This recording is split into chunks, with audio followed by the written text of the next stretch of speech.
इन्होंने पूछा है कि गीता में कहा गया है कि जब जब धर्म की ग्लानि होती है भगवान अवतार लेते हैं, इसका क्या अर्थ है?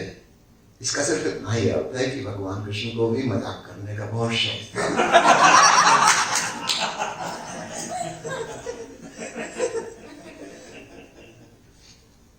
4,500-5,000 साल तो लगभग हो गए इतिहासकारों के हिसाब से कृष्ण को बुलाने अभी तक तो नहीं आए। ईसा मसीह भी कह गए थे कि मैं शीघ्र ही आऊंगा, I will come back soon, और ईसाई इंतजार कर रहे हैं।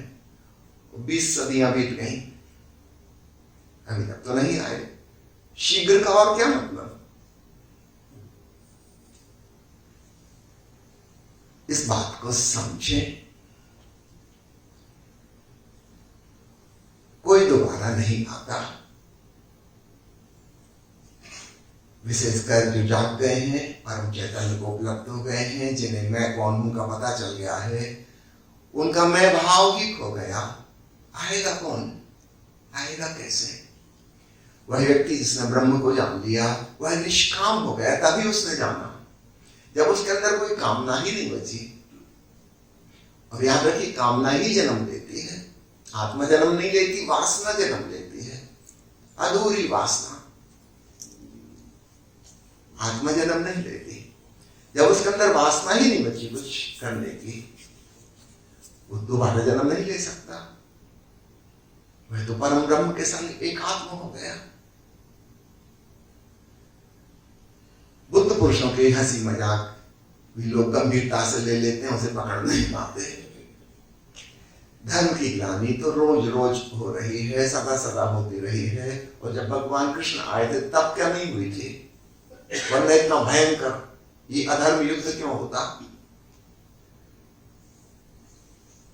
अगर शास्त्रों की सही मानो तो विश्व का सबसे भयंकर सबसे बड़ा युद्ध हुआ था। अगर शास्त्र सही कहते हैं तो सबसे भयंकर युद्ध था। तब कौन से धर्म की रक्षा हो गई? नहीं, ऐसा कोई व्यक्ति नहीं हो सकता जो मसीहा हो, जो रक्षक हो, जो कुछ बचा सके। यह प्रत्येक मनुष्य की अपनी निजी जिम्मेवारी है। It is your personal responsibility of spiritual growth. कोई किसी को बचाने के लिए ठेकेदार नहीं बन सकता। लेकिन हम ऐसी बात क्यों मानना चाहते हैं? हम चाहते हैं कि हमारे ऊपर कोई उत्तरदायित्व ना हो। कोई ईसा मसीह जाए, मसीहा रक्षा करने वाले, वे दुनिया की रक्षा कर दें। कोई भगवान कृष्ण जाए, अधर्म का नाश कर दें। ऐसा आज तक तो नहीं हुआ। जब ईसा मसीह आए थे तब कौन सी रक्षा हो गई? उनके शरीर की रक्षा तो हो नहीं पाई, उनको सूली पर चढ़ा दिया। दुनिया की कौन सी रक्षा हो गई? और अभी दोबारा आ जाएंगे तो कौन सी हो जाएगी? फिर सूली पर चढ़ा दिए जाएंगे। ऐसे व्यक्तियों को हम जीने कहां देते हैं?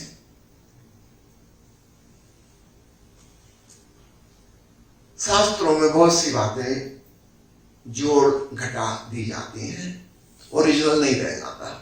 मुझे नहीं लगता कि ईसा मसीह ने कभी कहा होगा कि मैं शीघ्र ही आऊंगा तुम्हारी रक्षा करने के लिए।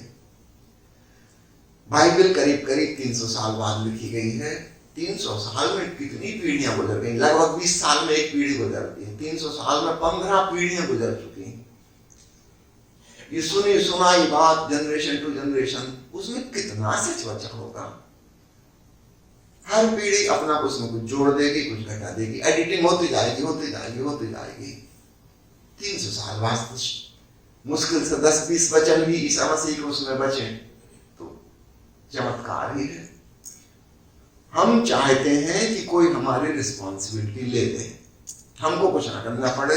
हम साधना करना नहीं चाहते। हम ज्यादा से ज्यादा इतना खुश हो जाते हैं कि हम प्रार्थना कर लेंगे, हम चर्च बना लेंगे, जाकर प्रार्थना कर लेंगे हफ्ते में एक दिन, वो भी छुट्टी के दिन। अपने काम का नुकसान ना हो, व्यापार का नुकसान ना हो, छुट्टी के दिन फालतू बैठे थे तो वहीं चले जाएंगे, प्रार्थना कर लेंगे, ये प्रभु रक्षा करो। अपने बेगरता क्या है?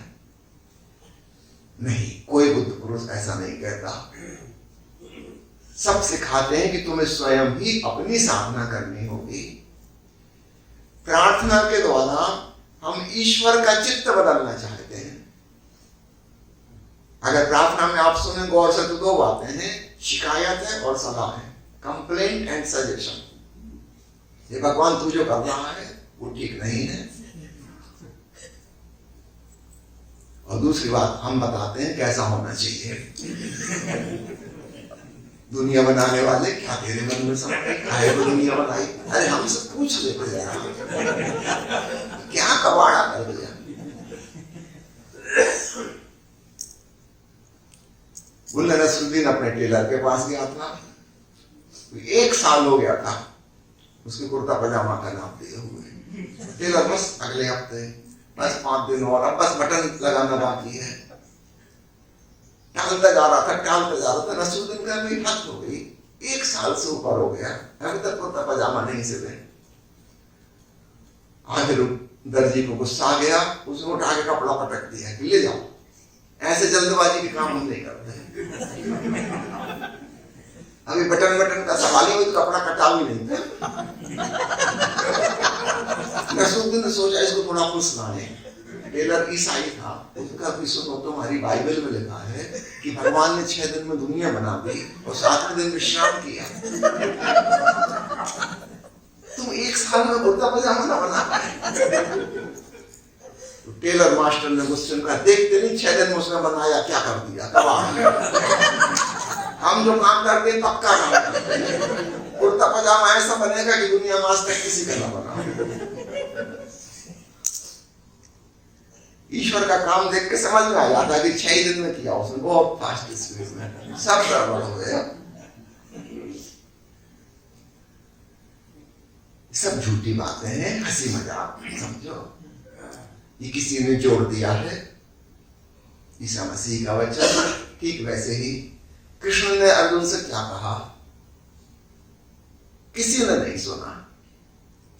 संजय उस समय के संवाददाता थे, टीवी न्यूज रीडर।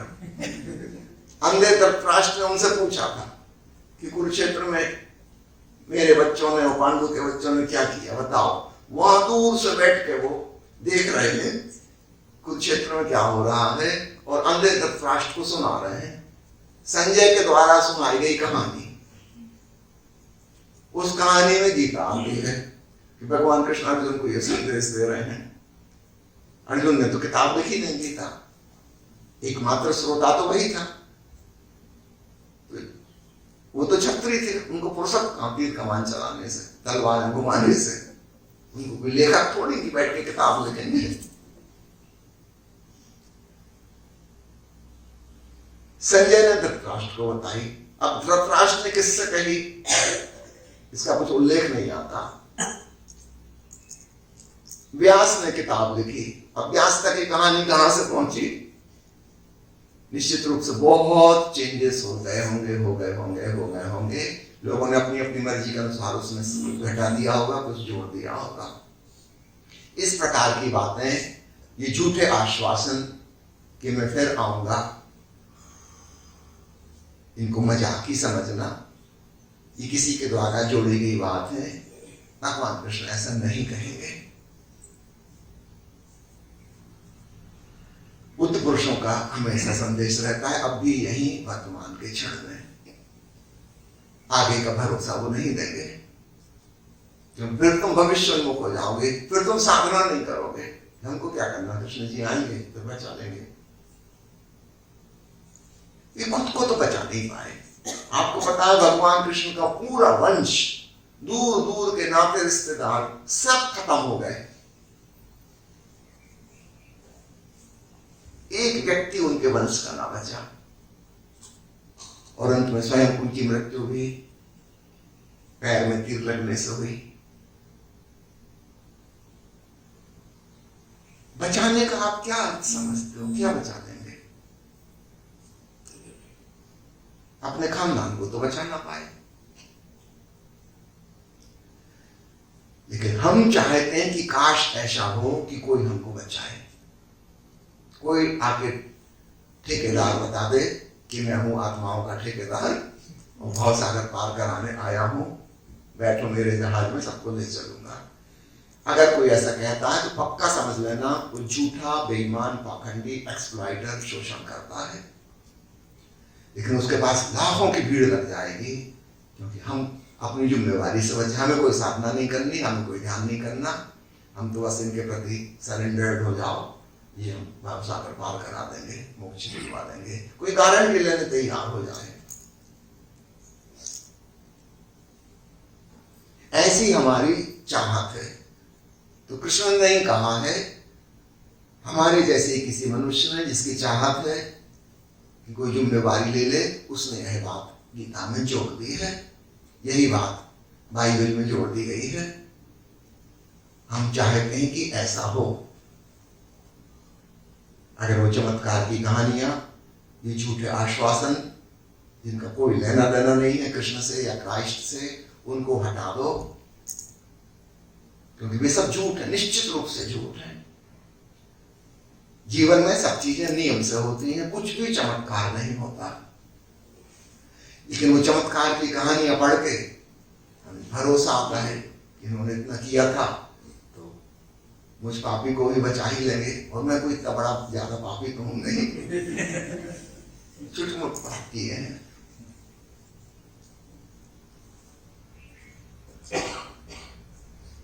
हमें झूठा भरोसा दिलाने के लिए ऐसी बातें कही जाती हैं। खूब अच्छे से समझ लें, प्रत्येक व्यक्ति पूर्ण स्वतंत्र है। बुद्ध की घोषणा, महावीर की घोषणा, उन्होंने ईश्वर शब्द को हटा दिया, क्योंकि अगर मनुष्य के ऊपर कोई भी धारणा है, कोई और बैठा है, तो फिर मनुष्य स्वतंत्र नहीं रह गया। अगर कोई हमारा सृष्टा है, फिर तो हम कठपुतली की भांति हो गए, फिर हमारा तो कोई रोल है ही नहीं। कठपुतली को नचाने वाला जैसा नचा रहा है, तो ठीक, उसकी मर्जी है। हम ज्यादा से ज्यादा नहीं कर सकते, प्रार्थना कर सकते हैं, गिड़गिड़ा सकते हैं कि जरा हमारा डांस ठीक करवा दो, कैसा हिला डुला रहे हो। सिर्फ प्रार्थना कर सकते हैं, रो सकते हैं, और तो कुछ कर नहीं सकते। इसलिए बुद्ध ने, महावीर ने और पतंजलि ने भी इनडायरेक्ट वे में ईश्वर को बिल्कुल हटा दिया। मनुष्य की यही महिमा और गरिमा है कि उसके ऊपर कोई और नहीं है। Freedom and responsibility come together and go together. चूंकि हम रिस्पॉन्सिबिलिटी नहीं लेना चाहते, इसलिए हम अपनी स्वतंत्रता गंवाने तैयार हो जाते हैं। हम सोचते हैं कि वाह, कोई भगवान हो स्वर्ग से, स्वर्ण के सिंहासन पर बैठा हुआ, जिसने दुनिया बनाई है, हमको बनाया है, वो हमारा रक्षक है, वो अवतार लेगा, वो पैगंबर भेजेगा, वो मसीहा भेजेगा, अवतार आएंगे, हमें बचा देंगे। बहुत ही बचकानी मानसिकता। छोटा बच्चा चाहता है कि उसके माता पिता सारी रिस्पॉन्सिबिलिटी लें, क्योंकि वह कुछ भी करने में अक्षम नहीं है। माता पिता के भरोसे ही उसकी जिंदगी चलती है। हम स्पिरिचुअल रूप से बचकाने ही रहे आते हैं। शरीर हमारा बड़ा हो गया, अन्य चीजों में हम इंडिपेंडेंट हो गए, लेकिन आध्यात्मिक रूप से हम वही छोटे बच्चे बने रहते हैं। हम चाहते हैं कोई हमारी देखभाल करे, कोई हमारी रिस्पॉन्सिबिलिटी ले ले, कोई हमको आशीर्वाद दे दे, कोई हमको वरदान दे दे। इस प्रकार की कोई भी बात किसी काम की नहीं है। श्री बुद्ध और महावीर की संस्कृति को श्रमण संस्कृति कहा जाता है। तुम्हें श्रम करना होगा, केवल तुम्हारी अपनी मेहनत काम आएगी। कोई तुम्हारे ऊपर नहीं बैठा है। ठीक है, भूलोगे, भटकोगे, गलती करोगे, समझो, जागो, चेतो, दोबारा ना हो ऐसा। लेकिन कुल मिलाकर तुम ही रिस्पॉन्सिबल हो तुम्हारी जिंदगी के लिए। अपनी डिक्शनरी से वो जो पुरानी ईश्वर की, भगवान की, अवतार की, मसीहा की धारणा है, कृपा करके उनसे छुटकारा पाओ। वो चाइल्डिश एटीट्यूड, आज तक काम नहीं आया, न अभी आ रहा है, न भविष्य में कभी आएगा, कभी नहीं आएगा। अपनी जिम्मेवारी, अपनी स्वतंत्रता और उसकी गरिमा को पहचानो। हमारी चेतना स्वतंत्र है, स्वतंत्रता के साथ जिम्मेवारी भी आती है। हम सम्यक दिशा में चलेंगे तो हमारे जीवन में शांति, प्रीति, मुक्ति का एहसास होगा, आनंद की अनुभूति होगी। हम गलत दिशा में चलेंगे तो जीवन में दुख, तनाव, चिंता होगी। लेकिन कोई भी हमें रोकने वाला, टोकने वाला नहीं है। कोई हमें पकड़ के हमारा रास्ता नहीं बदलेगा। हमको खुद ही समझना होगा कहां भूल चूक हो रही है, और समझ के फिर हम रास्ता बदलें, फिर हम नया प्रयोग करने को तैयार हो जाएं। कुल मिला के हमारी अंतरतम के अलावा कोई और गाइडेंस संभव नहीं है। बाहर से जानकारी मिल सकती है, सुनना, समझना, पर अंततः जिम्मेवारी तुम्हारी ही रहेगी। कोई अन्य जिम्मेवार नहीं है। और यह बात ख्याल आते से अचानक भीतर एक मैच्योरिटी आती है, जैसे हम प्रौढ़ हुए, परिपक्व हुए। वो छोटे बच्चे नहीं रहे, सहारा ढूंढने वाले।